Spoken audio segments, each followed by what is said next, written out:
குருவே, சிஷியனுக்கு ஒரு சந்தேகம். உங்கள மாதிரி சாமியார்கள்லாம் ஏன் புலித்தோல் மேல உட்கார்றாங்க? புலி மேல உட்கார்ந்தா கடிச்சு போடும்னு புலி தோல் மேல உட்கார்ந்துட்டு இருக்கானுங்கடா. இன்னும் சில பேர் மாந்தோல்ல உட்காராது, அது எதுக்கு? மான் மேல ஏறி உட்கார்ந்தா முட்டி போடும், இல்லன்னா கீழே தள்ளி விட்டு ஓடி போயிரும்டா. நாய் தோல்ல உட்காரலாம், அது ரொம்ப நன்றி உள்ளது, அது நமக்கு ஆகாது. எப்பவுமே வைத்தியர் கட்டியும் கடவுள் கட்டியும் மந்திரவாதி கட்டியும் பொய்யே சொல்லக்கூடாது. அடப்பாவி, பொய்யிலே பிறந்து பொய்யிலே வளர்ந்த பூசாரி மத்தவங்கள பொய் சொல்ல வேணாங்கிறான்.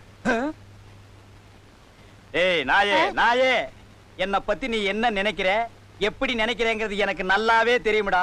நான் உனக்கு என்ன அவ்வளவு இறக்காரமா போச்சா? நான் உங்களை பத்தி ஒண்ணுமே நினைக்கலங்க. நான் செவனேன்னு உட்கார்ந்திருக்கேன். உட்கார்றது வந்திருக்கிற பொண்ணுக்கு என்னன்னு பார்த்து சொல்வியா? அவனை போட்டு அடிச்சுக்கிட்டே இருக்க. ஏயா, அவன் அடிக்கிறத நிறுத்த மாட்டியா? நீ பொத்திட்டு அங்கேயே உட்காரியா? நான் எதுக்காக அவனை அடிக்கிறேன், அவன் என்ன நினைச்சாங்கிறது எங்க ரெண்டு பேருக்கும் தான் தெரியும். ஜனங்களுக்கும் தெரியும்.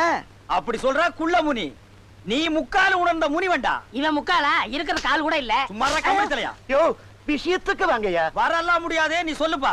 பொண்ணு கல்யாண பொண்ணுங்க, நிச்சயதார்த்தத்துக்கெல்லாம் ஏற்பாடு ஆயிடுச்சு. 2 நாளைக்கு முந்தி 2ஆம் ஆட்டம் சினிமா பார்த்துட்டு வந்தா, அதுல இருந்து முறைக்கிறா, சிரிக்கிறா, மொழின்னு முடிக்கிறா, ஒண்ணுமே புரியலங்க. ஏ அடா, ஏ காளி, ஏ நீலி, சொல்லு, ஓடி போயிரு, ஓடி போயிரு.